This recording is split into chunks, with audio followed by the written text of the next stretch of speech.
தேவனுடைய பரிசுத்த நாமத்திற்கு சகல கனமும் மகிமையும் துதியும் ஸ்தோத்திரம் புகழும் உண்டாவதாக.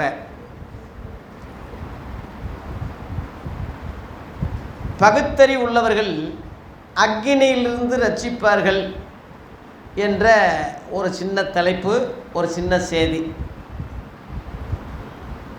இன்று தேவனுடைய வார்த்தையினுடைய தலைப்பு, பகுத்தறி உள்ளவர்கள் அக்கினியிலிருந்து ரட்சிப்பார்கள். சகோதரர் வாசித்த யூதா புஸ்தகத்தில் 22ஆம் வசனம் இதுக்கு ஆதாரமாக வைக்கிறேன். சின்ன செய்தி தான், படிங்க. அல்லாமலும் நீங்கள் பகுத்தறி உள்ளவர்களாய் இருந்து சிலருக்கு இரக்கம் பாராட்டி சிலரை அக்கினியிலிருந்து இழுத்துவிட்டு பயத்தோட ரட்சித்து. போதும்.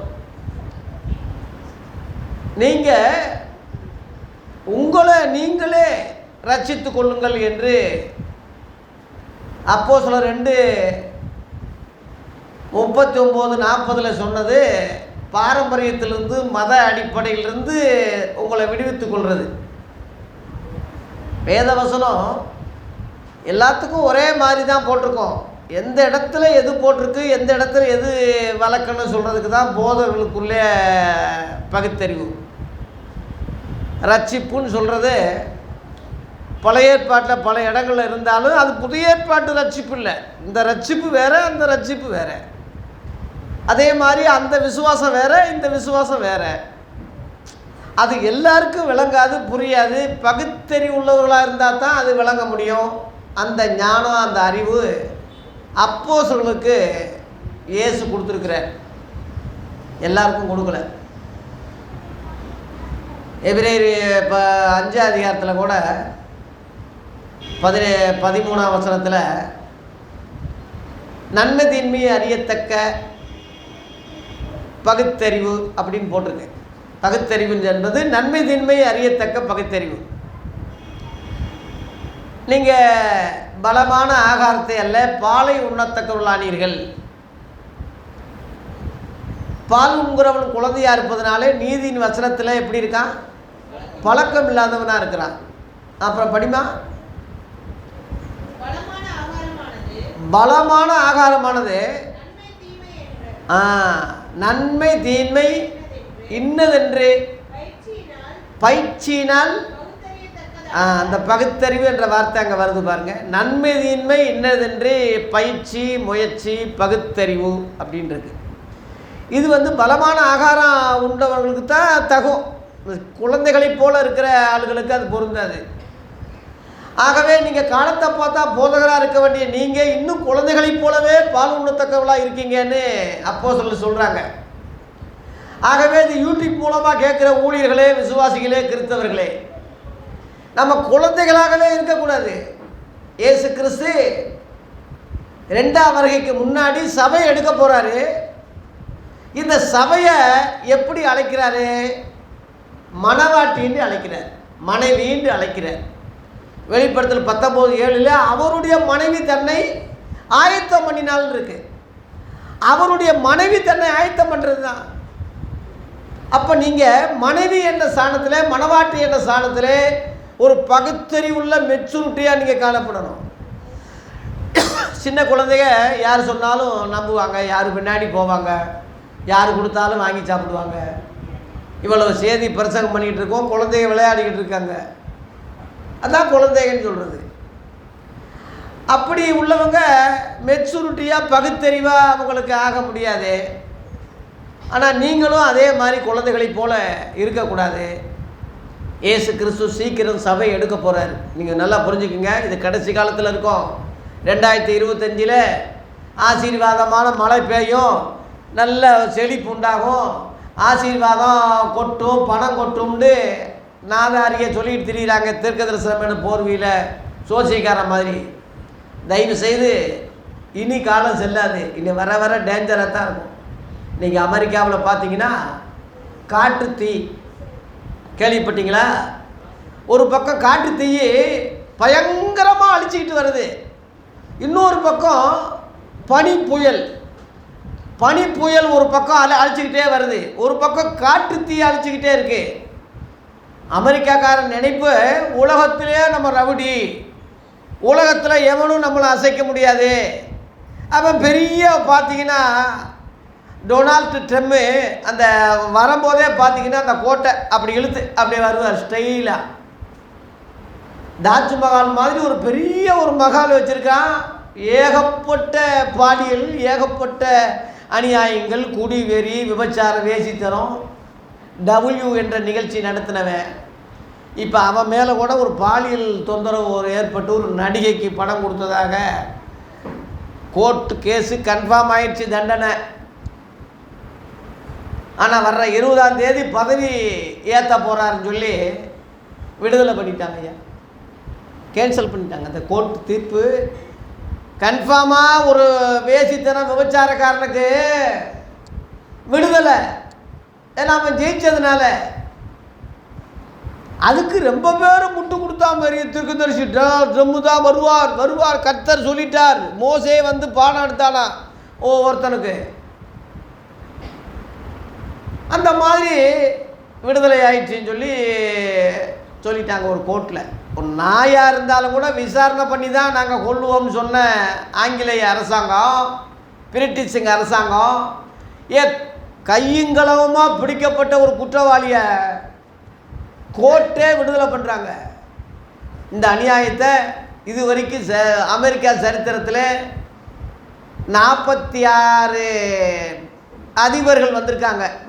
ஜோ பைடனோட 46, இவன் வந்து 47. அத்தனை பேர் வரலாறுல இந்த மாதிரி அநியாயம் அமெரிக்காவில் நடந்ததே இல்லை. ஜோ பைடனுடைய மகன் கையுங்க களவுமா ஒரு குற்றவாளி, கோர்ட்டால் நிரூபிக்கப்பட்டவன், ஜோ பைடனுடைய அதிகாரத்தில் விடுதலை பண்ணிட்டான். போன மாதம் விடுதலை பண்ணியாச்சு, ஏன்னா அவருக்கு பதவி முடிய போகுது. அந்த அதிகாரத்தை பயன்படுத்தி மகனுக்கு விடுதலை கொடுத்துட்டாரு. குற்றவாளி அமெரிக்கா வரலாறுல இப்படி கிடையாது. அதனால தான் ஜோ பைடனுக்கு பனி புயலும், டொனால்டு ட்ரம்புக்கு அக்கினியும், இந்த 2 தண்டனை அவங்களுக்கு தான் கடவுளே இறைவனே கொடுக்குறாரு. நான் சொல்கிறேன், இன்னைக்கு 2 அதிபர்களுக்கு 2 தண்டனை. ஏன்னா அவனை அடிக்க யாரால முடியாது, அமெரிக்காவை அடிக்க யாரால முடியாது. பெரிய ரவுடி, எங்கெங்கே சண்டை நடக்குதோ அங்கெல்லாம் சமாதானத்தை ஏற்படுத்த மாட்டான். இராணுவ உதிர பாகங்களை இவன் விற்கிறதா வந்து துப்பாக்கி அது இது இராணுவ புதிய தளவாடங்கள்லாம் இவன் விற்பனை செய்து தூண்டி விட்டு அடுறான்னு சொல்கிறது. அமாசை இஸ்ரேல் அடிக்கும் போது சமாதானம் பண்ணணும். ஒரு கிறிஸ்தவ நாடு சமாதானம் பண்ணுகிறவங்க பாக்கியவான்கள். சமாதானம் பண்ணுறதை விட்டுட்டு இஸ்ரேலுக்கு முட்டை கொடுத்து ஆயுதங்கள் நிறையா கொடுத்து இன்னும் நல்லா அடுறான்னு சொல்லி இப்போ வரைக்கும் சண்டை இன்றைக்கி லட்சக்கணக்கான மக்கள் செத்துக்கிட்டு இருக்கான். அவன் ஆரம்பத்தில் குற்றவாளியாக இருக்கட்டும், நீ 2வது அடித்து சரி பண்ணி சமாதான ஒப்பந்தம் ஆகி முடிஞ்சிருச்சுல, திரும்ப மறுபடியும் அடிக்கிறான். இதெல்லாம் ஒரு கிறிஸ்தவ முறை இல்லையே. அவன் கிறிஸ்தவ நாடுன்னு சொல்கிறோம், இஸ்ரேல் நாடு கிறிஸ்தவ நாடு கிடையாது. அவங்க இஸ்ரேல் நாடு யூதர்கள்லாம் பழைய ஏற்பாட்டுக்காரங்க. கண்ணுக்கு கண்ணு, பல்லுக்கு பல்லு, வெட்டுக்கு வெட்டு, குத்து குத்து. இன்னைக்கு இஸ்ரேல் பிரதமர் படுத்த படுக்கையில் கிடக்கிறார். இப்போ எந்திரிக்க முடியல, அவரால் ஆப்ரேஷன் பண்ணியிருக்கு. தேவன் தண்டனை கொடுக்கிறார். சிலருடைய தண்டனை நியாயந்திருப்புக்கு முந்தி கொள்ளும். இப்போ உதாரணமாக சோதோங்கோமோரா பட்டணம் அக்னியில் அழிஞ்சு போச்சு. சிங்கப்பூர், மலேசியா மாதிரி பக்கத்தில் உள்ள நகரம் அது. அக்னியில் இறங்கி அப்படியே அழிஞ்சு போச்சு. அக்னியில் தான் உலகம் அழிய போகுது உண்மை. அப்போ அழிஞ்சா பரவாயில்ல, இப்போயே அதுக்கு முந்தையே அழிஞ்சிருச்சு. அது ஒரு உதாரணம். லோத்தின் நாட்களை நினைத்து கொள்ளுங்கள். லோத்து காலத்தில் நடந்தது போலவும் மனசுகுமார காலத்தில் நடக்கும்னு சொன்னார் இயேசு. அதுதான் இப்போ அமெரிக்காவில் நடந்துக்கிட்டு இருக்கு. காட்டு தீ. ஜனங்க அதிகம் சாகாவிட்டாலும் 6 கோடி மக்கள் அதில் இழப்பு வந்திருக்கிறதா சொல்கிறாங்க. 6 கோடி ஜனங்க வீட்டை இழந்திருக்காங்க. ஒரு நடிகைக்கு 72 கோடி வீடா ஒரு வீடு எழுந்திருக்கு. 72 கோடி அந்த வீடு. நடிகை 72 கோடிக்கு வீடு இருக்கான்னா இருக்கு. இப்போ சென்னையிலேயே 40 கோடிக்கு வந்துருச்சு ஒரு வீடு. 40 கோடியாம் சென்னையில் விற்க போகிறான். எவ்வளோ பணம் இருந்து எவ்வளோ பங்களா இருந்து என்ன செய்ய? ஒரு பக்கம் அப்படி அழிஞ்சிக்கிட்டு இருக்கு. டபிள்யூன்னு சொல்கிறது 6 என்ற எண்ணை குறிக்கும். டபிள்யூ என்பது 6 என்ற எண்ணை குறிக்கும். நான் அந்த ஒரு விஷயத்தோடு தான் சொல்கிறேன். டபிள்யூ விளையாண்ட அந்த டொனால்ட் ட்ரம்ப் இப்போ அதிபராக வரப்போகிறார். ஒரு 6 அது புரிஞ்சுக்கங்க. அந்தி கிறிஸ்துவுக்கு அடையாளம். 2வது டங்ஷன் என்ற ஒரு போராட்டம் மதுரை அரிட்டாப்பட்டியில் மேலூர் பகுதியில் நடந்துக்கிட்டு இருக்கு. இப்போ டங்ஷன்னா நம்ம டீப் லைட்டுக்கு உள்ள ஒரு சின்ன கறி ஒரு நூல் மாதிரி இருக்கும் பாருங்கள், அதான் டங்ஷன் சொல்கிறது. அதில் வந்து அந்த எரியுது. அதாவது துப்பாக்கி குண்டு இருக்கு இல்லையா, அந்த குண்டை எய்க்கிறது டங்ஷன் சொல்கிறாங்க. அது சில ரொம்ப அறுதலான சில நாடுகளில் தான் அது கிடைக்குது. உலக நாடுகள்லேயும் ஒரு சில நாடுகளில் இருக்குது. அதிகமாக சீனாவில் இருக்குது. சீனா நாட்டில் அதிகமாக அது கிடைக்குது. நம்ம இந்தியாவிலும் சில மாநிலங்களில் அது எடுக்கிறாங்க. அந்த அடிப்படையில் ஆய்வு பண்ணும்போது அரிட்டாப்பட்டியில் நாக்கியர்பட்டின்னு ஒரு ஊர் இருக்குது. அதில் தான் அது இருக்குதுன்னு சொல்லி இப்போ ஆய்வில் கண்டுபிடிச்சி அதை எடுக்கணும்னு சொல்லி இந்துஸ்தானுக்கு வேதாந்தியா நிறுவனத்துக்கு ஆர்டர் கொடுத்துருக்காங்க. அது இப்போ எடுக்க போகிறாங்க. அதுக்கு தான் இப்போ தடுக்கிறாங்க. அந்த டன்சிங்கினுடைய அந்த இது வந்து இங்கிலாந்தில் டபிள்யூ என்று அதுக்கு சொல்கிறாங்க. டபிள்யூ என்ற எண்ணை அதுக்கு கொடுக்குறாங்க. இந்த டபிள்யூ எண்ணு தான் அந்த டன்சிங் சொல்கிறது. மதுரை மக்கள் வந்து ரொம்ப போராடுறாங்க, இது வரக்கூடாது, ஏன்னா அழகர் கோயில் அழிஞ்சிரும், அங்கே உள்ள குரங்குகள், தேவாங்கிகள், அங்கே கிளிகள், மயில்கள், அங்கே சோலை உள்ள அந்த அழகர் கோயில், அந்த பழமுதிர் சோலை, அந்த சரித்திர சான்று, தமிழ் உள்ள பண்பாடுகள், இந்த 18 சித்தர்கள் நம்ம மதுரை பக்கத்தில் தான் இருக்கிறாங்க. அந்த பக்கம் ஒரு ஆய்வுகள் அகழ்வாய்வு நடந்துக்கிட்டு இருக்குது. நம்ம சிவகங்கை போகிற ரோட்டில் எல்லாம் மதுரையை சுற்றி தான். மதுரை வந்து ஒரு 6000 5000 வருஷம் உள்ள ஒரு சரித்திர ஒரு நகரம் அது. இதில் உள்ள சரித்திர சான்றுகள்லாம் அழிக்கணும். கல் தோண்டி மண் தோன்றா மூத்த குடிமகன் பேசுறது தமிழ். அது மதுரையில் தான் உலகத்திலே சங்கம் இருக்குது. இதை அழிக்கணும்னு சொல்லி திட்டம் போட்டு அந்த வேதாந்திய இதில் வந்து இந்த தூத்துக்குடியில் பாருங்கள் ஒரு ஏற்பட்டு அந்த பகுதியே அழிஞ்சு போச்சு. துப்பாக்கி சூடு நடந்து 13 பேர் செத்துட்டாங்க. இன்ன வரைக்கும் அதுக்கு சரியான ஒரு விளக்கம் இல்லாமல் இருக்குது. ஆகவே தமிழக அரசாங்கம் முடியல. அவன் இவனை குறை சொல்கிறான், இவன் அவனை குறை சொல்கிறான், இவனை குறை சொல்கிறான். 2 பேரும் சரியில்லாத நிலைமையில் தான் இருக்காங்க. மதுரை மக்கள் போல போராடுறதுக்கு யாரால முடியல. மதுரை மக்கள் ஜல்லிக்கட்டில் போராட்டி வெற்றி பெற்றது போல் இதுக்கு போராடிக்கிட்டு இருக்காங்க. இது வரைக்கும் இந்த மாதிரி போராட்டம் இல்லைன்னு சொல்கிறாங்க. அந்த அளவில் போராட்டம் டங்ஷன் அந்த உடைய இது வந்து 666 இலக்கு டபிள்யூ 6. திருப்பதியில் ஒரு 6 பேர் செத்துட்டாங்க. திருப்பதியில் சொர்க்கவாசல் திறந்துச்சுடான்னு சொல்லி மோதுன்னு மக்கள் போய் ஏகப்பட்ட பேர் காயமாகி செத்தது 6 பேர். டபிள்யூ அது ஒரு டபிள்யூ. ஆங்கில எழுத்து 26. இன்னும் வர்ற வருஷம் தேர்தல் 26. இந்த வருஷம் சட்டசபை தொடங்கின தேதி 6. இதை ஏன் இப்படி சொல்கிறேன்னா, தீபத்து நகரில் பூமி அதிர்ச்சி ஏற்பட்டு சீனா எல்லையில் 126 பேர் செத்துருக்காங்க. 126. இவைகள் ஏன் சொல்கிறேன்னா, அந்தி கிறிஸ்துவ அடையாளம் இந்த ஆண்டில் அவனுடைய அடையாளம் வரப்போகுது. அந்தி கிறிஸ்து உலகத்தை ஆட்சி செய்ய போகிறான். ஆகவே இந்த உலகம் அது வரைக்கும் அக்கினிக்கு இரையாக இந்த உலகம் வச்சிருக்காரு ஆண்டவர். முந்தி தண்ணியில் அழிஞ்சது, இப்போ அக்கினியில் அழிய போகுது.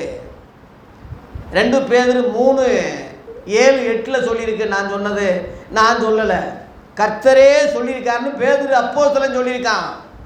2 பேதுரு 3:7-8 பாருங்க. 2 பேதுரு 3 இப்பொழுது இருக்கிற வானங்களும் பூமியும் தேவனுடைய வார்த்தையினாலே அக்கினிக்கு இரையாக வைக்கப்பட்டு தேவ பக்தி இல்லாதவர்கள் நியாயந்தீர்க்கப்பட்டு அழிந்து போவதற்காக அது வரைக்கும் இந்த பூமி அக்கினி அழியாமல் காத்திருக்காருயா. முந்தி தண்ணீர் அழிஞ்சதை மக்கள் உணரலை, இப்போ அக்கினிக்கு இரையாக வச்சிருக்காரு. அதுக்கு அடையாளம் தான் அமெரிக்காவில் அவனை யாராலையும் மேற்கொள்ள முடியல, அவனை யாராலும் அடிக்க முடியல. கர்த்தர் நினைச்சா முடியும் என்பது தான் இந்த அடையாளம். காட்டுத்தீ கட்டுப்படுத்த முடியல.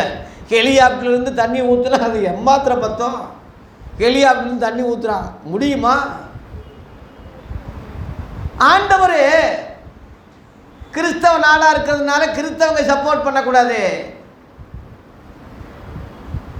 உன்னை போல பிறரை நேசி என்பது தானே இயேசுவினுடைய அன்பின் கட்டளை. பிறர் என்பது இந்துக்கள், பிறர் என்பது முஸ்லிம்கள், பிறர் என்பது அரபியர்கள், வேற மதத்துக்காரங்க, ரட்சிக்கப்படாத ஆளுங்க, அவன் தான் பிறர்னு சொல்கிறது. பிறர் என்பது கிறிஸ்தவன் கிடையாது. கிறிஸ்தவன் எல்லாரும் ஒரு சரீரமாக இருக்கிறதுனால, அவங்க ஒன்றாக இருக்கிறதுனால பிறர்னு சொல்கிறது பிற நாடு, பிற தேசம், பிற மொழி, பிற மதம், அதுதான். அவங்கள நீ நேசி என்பது தானே இயேசுவினுடைய மாறாத கட்டளை, அன்பின் கட்டளை. அப்படி ஒரு கிறிஸ்தவ நாடு நினச்சிருந்தா சண்டை மூட்டி விடுவானா? சண்டைக்கு ஆள் போடுவானா? கூட எத்தனையோ நாடுகளை அழிப்பானா குண்டை போட்டு? ஆகவே கிறிஸ்தவனா இல்லை, பேர் கிறிஸ்தவனாக இருக்கான், அரசியல்வாதியாக இருக்கான், மதவாதியாக இருக்கான், இயேசுவின் உபதேசத்தை படி நடக்கலை. ஆகவே தேவன் யூதருக்கு மாத்திரம் தேவன் அல்ல, புறஜாதிகளுக்கும் அவர் தேவன் தான். உலகத்தை அவர் நியாயந்திருக்கிறதுக்காக இந்த சின்ன சின்ன சிமிட்டங்கள் அடையாளங்களை கொடுத்துக்கிட்டு இருக்கிறார். இன்றைக்கி மிருகங்கள்லாம் நாட்டில் வந்து இப்போ அழிச்சிக்கிட்டு இருக்கு. யானை வந்து அழியுது, கரடி உள்ள நுழையுது, சிறுத்தை வந்து நுழையுது, எத்தனையோ நாயிக கண்டபடி கடிச்சு கோதறிக்கிட்டு இருக்கு. இனி காலம் செல்லாது. நம்ம இருக்கிற காலம் விலைவாசி இப்போ கூடிருச்சு, கட்டுப்படுத்த முடியல. விபச்சாரம் வேசித்தனங்கள் கட்டுப்படுத்த முடியல. பாலியல் தொந்தரவு, சின்ன குழந்தைகளை கெடுக்கிறான். ஏன் வாத்தியார் கெடுக்கிறான், சப் இன்ஸ்பெக்டர் வந்து கம்ப்ளைண்ட் கொடுக்க போனால் கெடுக்கிறான். ஒரு வாத்தியாரை தெய்வமாக நினைக்கிற இந்த உலகத்திலே ஆசிரியர்கள் பாலியல் பண்ணுறான். பேப்பரில் பாரு, டெய்லி கடுமையான சட்டங்களை இன்றைக்கி முதல்வர் வந்து தூக்கு தண்டனைன்னு சொல்லி நிறைவேற்றிருக்காங்க. பாலியல் பண்ணால் அவனுக்கு தூக்கு தண்டனை எல்லாம் ஒரு மனமாக ஓகே பண்ணிட்டாங்க. அந்த அளவில் இன்றைக்கி நம்ம தமிழ்நாடு அமைதி பூங்காவாக இருந்தது, உலகத்துக்கே முன்மாதிரியாக இருந்தது நம்ம இந்த இந்தியா நாடு. தமிழ்நாடு அதை விட சிறந்ததாக இருந்த இந்த நாட்டிலேயே மரண தண்டனை, தூக்கு தண்டனை போடுறான்னு சொல்கிற அளவில் இன்றைக்கி நாடு போயிருக்குன்னா கடைசி காலம். இது என்ன காலம்? கடைசி காலங்கள், கொடிய காலங்கள் வரும் என்று அறிவாயாக 2 தீமோத்தேயு 3 போட்டிருக்கு. கொடிய காலங்கள் இது. அன்னைக்கு பவுல் சொல்லும் போது அந்த காலம் கிடையாது. இன்னைக்கு கொடிய காலங்கள். இன்னைக்கு லஞ்ச ஊழல் கட்டுப்படுத்த முடியல. எந்த காரியமும் ஒரு ஆஃபீஸில் போய் ஒரு காரியம் சாதிக்க முடியல, ஒரு பேங்கில் போய் ஒரு மனு கொடுக்க முடியல, ஒரு கலெக்டர் ஆஃபீஸில் போய் ஒரு மனு கொடுத்து ஒரு காரியம் சாதிக்க முடியல. எங்கு போனாலும் ஊழல், லஞ்சம். காரணம் அக்கினிக்கு இரையாக இந்த உலகம் வச்சிருக்கு.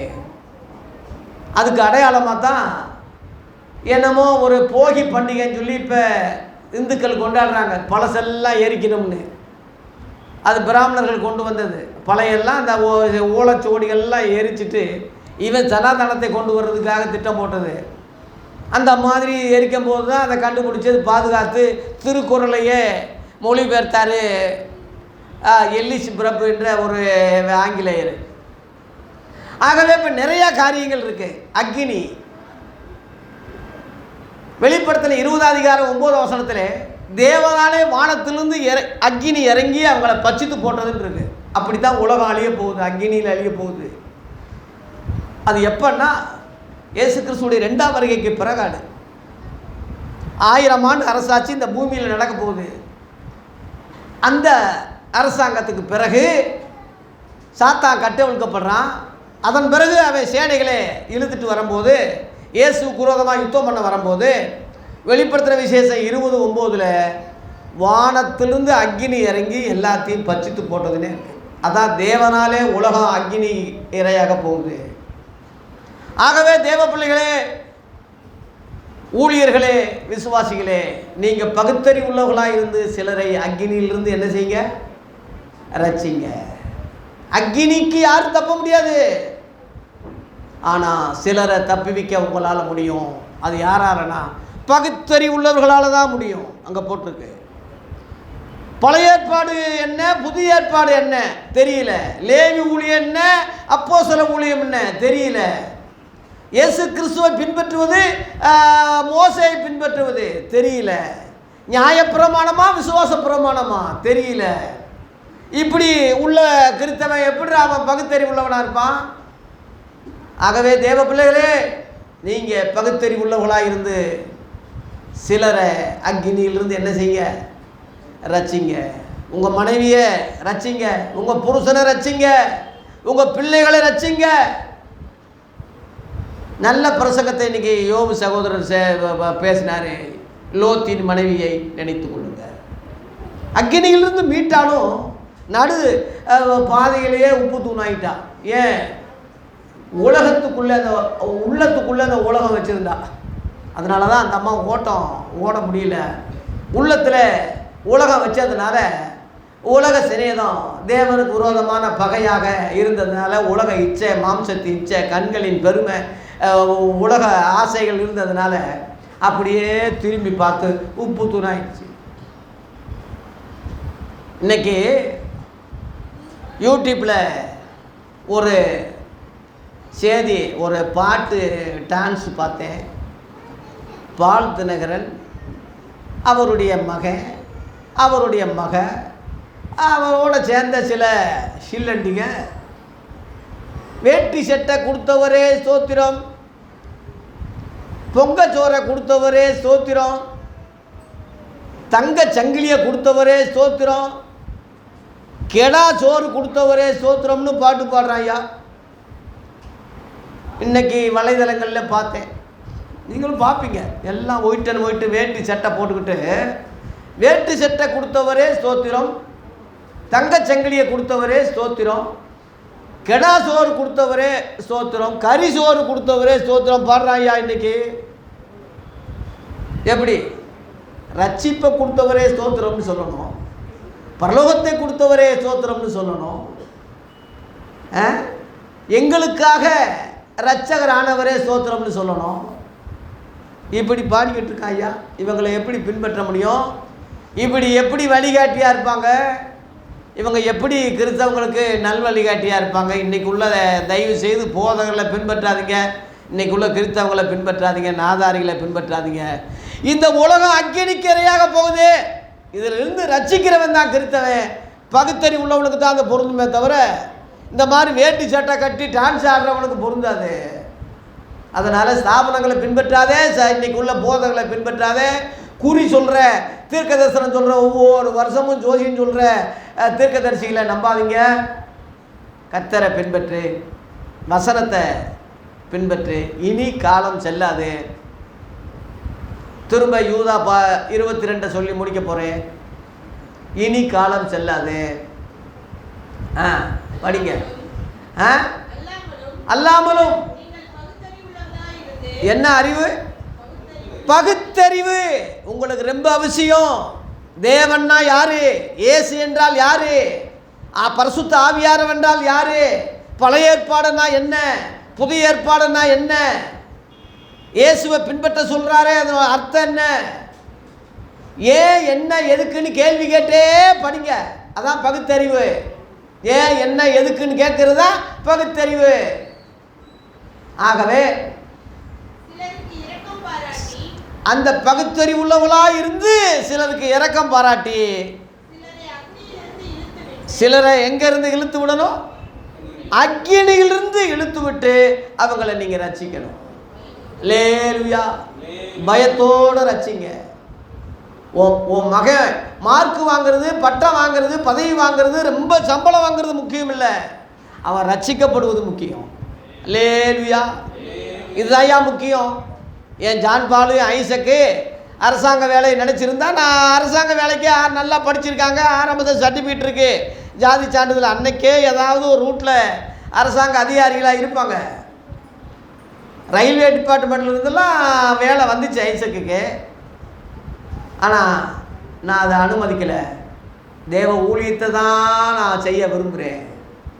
அவங்க படித்ததெல்லாம் காணிக்க காசு, அவங்க பட்டம் பட்டது சாப்பிட்டதெல்லாம் தேவன் கொடுத்த காணிக்க காசு.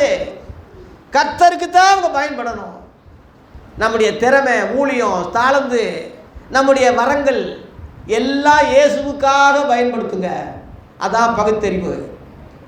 ஒருவேளை நம்மளை பைத்தியக்காரன்னு சொல்லலாம், முட்டா பையன்னு சொல்லலாம்.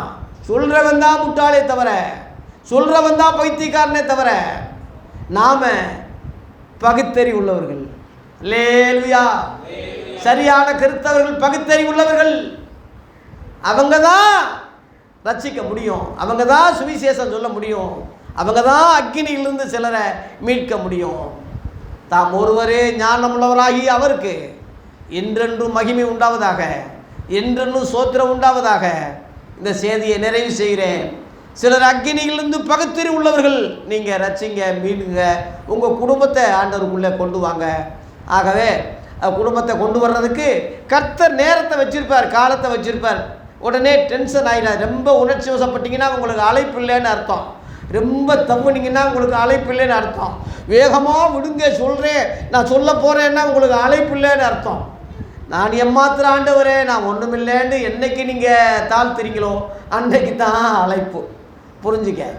பழைய ஏற்பாட்டில் மோசே 40 வயசில் நல்ல வாலிப முறுக்கத்தில் ஒருத்தனை கொன்று எகிப்தில் உள்ள அவனை கொன்று இஸ்ரேல் ஜனங்களுக்கு நியாயம் இருக்கணும்னு நினச்சான்.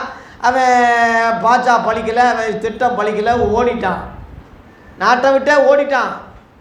ஆடு மேய்ச்சான். ரொம்ப அறிவாளி, படித்தவன், அடிமட்டத்துக்கு போயிட்டான். 80 வயசு ஆயிடுச்சு. அப்போ கர்த்தர் கூப்பிடுறாரு, மோசே மோசேன்னு கூப்பிடுறாரு, நீ எகிப்து ஜனங்களை போய் நீ கொண்டு வரணும்னு. அவன் சொல்கிறான், நான் திக்குவாய மந்த நாவு, யாரையாவது அனுப்புங்க. அப்போ சொல்கிறாரு, இதுதான் அழைப்பு, இதுதான் சரியான வேலை. வயசு 80 ஆயிடுச்சு, ஆனால் அனுபவம் அப்போ தான் வந்திருக்கு. 30 வருஷம் இயேசுவுக்கு அனுபவம், 3 வருஷம் ஊழியம். ஊழியம் கொஞ்சம் இருக்கணும், அனுபவம் அதிகமாக இருக்கணும்.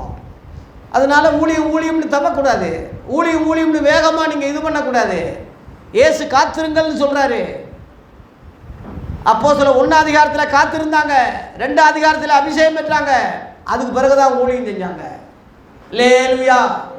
வயசு போகுதே, வருஷம் போகுதே நினைக்காத, டென்ஷன் ஆகாத, உணர்ச்சி வசப்பட்டு ஊழியத்துக்கு போயிடாத, வேகமாக எல்லாரும் போகிறாங்க ஓடுறாங்கன்னு ஓடிடாத. நம்ம ஆண்டவர் பற்றி பேசணும்லான்னு கண்ட பேச்சு, கல்லறி பேச்சு, சண்டை, மத பிரச்சனையே ஆகிடக்கூடாது. பேசாமல் இரு. உன்னை பக்குவப்படுத்து, பகுத்தறிவு உள்ளவனா நீ மாறு. உன் குடும்பத்தை நீ ஆதாயம் பண்ணு. நோவா தன் குடும்பத்தை ஆதாயம் பண்ணிட்டான். 120 வருஷம் வேலை திறந்தே இருந்தது, யாரும் உள்ளே போகலை. ஆனால் அவன் குடும்பம் 8 பேர், மனைவி, மக, மருமக, அவன் குடும்பத்தை ஆதாயம் பண்ணிட்டான். எனக்கு ஒரு சந்தோஷம், என் 2 மகன்கள், என் 2 மருமகள், பேர பிள்ளைகள், என்னுடைய நண்பர்கள், விசுவாசிகள், என் மனைவி, பிள்ளை ஆண்டவருடைய பேலைக்குள்ளே வந்துட்டாங்க. எனக்கு உண்மையிலேயே ரொம்ப சந்தோஷம். பாரம் குறைஞ்சி போச்சு. இன்னும் அடுத்து உலகம் முழுவதும் உள்ளவங்களை அப்படி ஆக்கணும் என்ற நிலைமை இந்த 2025 தொடங்கியிருக்கு. நீங்கள் அப்படி ஆகுங்க. மற்ற குடும்பங்களுக்கு பிரசங்கம் பண்ணுற நீங்கள் இன்றைக்கி 2 அதிகாரத்தை நம்ம வேத பாடம் வாசித்தோம், ரோமரு. மற்றவனுக்கு போதிக்கிற நீ உனக்குத்தானே போதியாமல் இருக்கலாமா? மனைவி இப்படி இருக்கணும், புருஷன் இப்படி இருக்கணும், மனைவியை அப்படி ஆதாயம் பண்ணணும், புருஷனை ஆதாயம் பண்ணணும்னா ஓ மனைவியை நீ ஆதாயம் படுத்திருக்கிறியா? குடும்பத்தோட சபைக்கு வாங்கன்னு சொல்றிய, நீ வர்றியா? தான்பால் குடும்பத்தோடு வர்றான், ஐசக்கு குடும்பத்தோடு வர்றான், பிரேமு குடும்பத்தோடு வர்றான், ஜஸ்டின் குடும்பத்தோடு வர்றாங்க, நான் குடும்பத்தோடு வர்றேன். எல்லாரும் குடும்பத்தோடு வாங்க வாங்க. டேவிட் வந்தால் குடும்பத்தோடு வர்றாரு, வாங்க. நானும் என் வீட்டாரமே வென்றால் அக்கினிக்கு தப்பிப்போம். பகுத்தறிவு உள்ளவளாக இருப்போம். உங்கள் மனைவியை பின்னாடி கூட்டிகிட்டு வா. உனக்கு வண்டி கர்த்தர் கொடுத்துருக்காருல, உன் மனைவியை கூட ரட்சிக்க முடியாதவன் நீ என்னையா ஊழியக்காரன், நீ என்ன விசுவாசி, நீ மற்றவனுக்கு என்ன போதிக்கிற, நீ என்ன சுவிசேஷகரே, நீ பகுத்தறிவு உள்ளவனா? உன் மனைவியை இந்த சத்தியத்தை கொண்டு வா, இந்த உபதேசத்தை கொண்டு வா. லோத்தின் மனைவி மாதிரி பின்னிட்டு போனால் உப்புதுன்னு ஆகிட்டு போட்டோம். அது லோத்து குற்றம் கிடையாது, லோத்தின் மனைவி குற்றம் அது. அதனால் நீ நீதிமானாக இருக்கணும். நாள்தோறும் வேதனையில் அந்த சோதம் கோமுரா செஞ்ச அநியாயங்கள் நாள்தோறும் வேதனைப்பட்டு அவன் மனசில் நொந்து போனான்னு யூதாவில் போட்டிருக்கு. அதுபோல் இன்றைக்கி நடக்கிற காரியங்கள்லாம் பார்க்கும்போது நீ நீதிமானாக இருந்தா நொந்து நூலாகி சிலரை அக்கினியிலிருந்து ரட்சிக்கப்படணும். நீ பகுத்தறிவு உள்ளவனாக மாறணும். மற்றவர்களுக்கு சொல்லுகிற நாம் முன்மாதிரியாக இருக்கணும். இந்த 2025 நமக்கு அப்படி இருப்பதாக அவசரப்பட்டு ஊழியம் செஞ்சிடாதீங்க. அநேகர் போதகராக யாக்கோப்பு 3:1 ஆயிராதீங்க. அதிக தண்டனை வரும், அதிக ஆக்கினி வரும். ஊழியம்னா சும்மா விளையாட்டு காரியம் கிடையாது. நீ பகுத்தறிவு உள்ளவனாக மாறு. உன் குடும்பத்தை ரட்சி, உன் குடும்பத்தை வேலைக்குள்ளே கொண்டு வா. எல்லாருக்கும் சொன்னான், ஆனால் அவன் குடும்பத்தை ஆதாயப்படுத்திக்கிட்டான். அதான் முக்கியம். ஏனோக்கு 300 வருஷம் தேவனோடு சஞ்சரித்தான், அவன் மட்டும் எஸ்கப் ஆகிட்டான். யா குடும்பத்தை விட்டுட்டான். மனைவி பிள்ளைகளோட அவன் இருந்து சஞ்சரிச்சான்னு தான் இருக்கு. மனைவி விட்டுட்டான், பிள்ளையை விட்டுட்டான், அவன் மட்டும் எஸ்கப்பு. அப்படி போயிடக்கூடாது. நோவா மாதிரி குடும்பத்தோட பேழைக்குள்ள பேழை தான் சபை. சபை எங்கே இருக்கு? இங்கே இல்லை. மெய்யானவங்களை தேவ சபைன்னு சொன்ன உடனே இதாண்டா சபை நினச்சிடாத. சபை பரலோகத்தில் இருக்குது. எபிரேயர் 12, 23, 24 இருக்குது. சர்வ சங்க சபைன்னு அங்கே போட்டிருக்கு. அங்கே நீ மெம்பர் ஆகணும். உன் மனைவியை இங்கே கொண்டு வர்றதுனால மெம்பர் ஆகிட்டோம்னு பொருள் இல்லை. குடும்பத்தோடு வர்றதுனால இப்போ மெம்பர் ஆகிட்டாங்க போட்டுருக்கு நான் நினைக்க மாட்டேன், நீங்களும் நினைக்காதீங்க. உன் மனைவியை அங்கே மெம்பர் ஆக்கு. உன் மனைவி பேர் ஜீவ புஸ்தகத்தில் எழுதப்படணும். உன் புருஷன் பேர் ஜீவ புஸ்தகத்தில் எழுதப்படணும். உங்கள் பேர் பரலோகத்தில் எழுதுனதுக்காக சந்தோஷப்படுங்கன்னு சொல்கிறாரு. அந்த பரலோகத்தை தான் நமக்கு தலைமை இடம். இயேசு தலைவர். அப்போஸ்தலரை பின்பற்றுங்கன்னு யோபு சொன்னாரே, அதுதான் வழிகாட்டிகள். இந்த நிருபங்கள் தான் நம்ம பாடங்கள். நமக்குன்னு எந்த கொள்கையோ ஸ்தாபனமோ எந்த முதலாளியோ தலைவரோ நமக்குன்னு ஒரு பிஷப்போ எந்த மனுஷ பிறவி நமக்கு வேண்டாம், கிடையாது. இயேசுவே தலைவர். அவர் நேற்றும் இன்றும் என்றும் மாறாதவராக இருக்கிறார். மணவாட்டி சபையாக இந்த சபையை கர்த்தர் அக்கினியிலிருந்து தப்பிவிக்க சபை எடுக்க போகிறார். அந்தி கிறிஸ்து சீக்கிரம் வரப்போகிறான். இஸ்ரேல் யுத்தம் முடிய போகுது. டொனால்ட் ட்ரம்ப் வந்த உடனே சமாதான தூதுனா வருவான். ஐநா சபையிலிருந்து அந்தி கிறிஸ்து எழும்ப போகிறான். சபைக்கு மகா உபத்திரம் வரப்போகுது. www என்ற 666 இன்டர்நெட்டில் இந்த உலகம் முழுவதும் இன்றைக்கி வந்துக்கிட்டு இருக்கு. இனி காலம் செல்லாது. அந்தி கிறிஸ்துடைய அராஜகம் இனிமேல் ஆரம்பிக்க போகுது. சபையை கர்த்தர் தப்பி வைக்க போகிறார். அக்கினியிலிருந்து மீட்க நீ பகுத்தறிவு உள்ளவனாக இருந்து சபையை தப்பி வைப்பாயாக. கர்த்தர் நம்மை ஆசீர்வதிப்பாராக. நன்றி, வணக்கம்.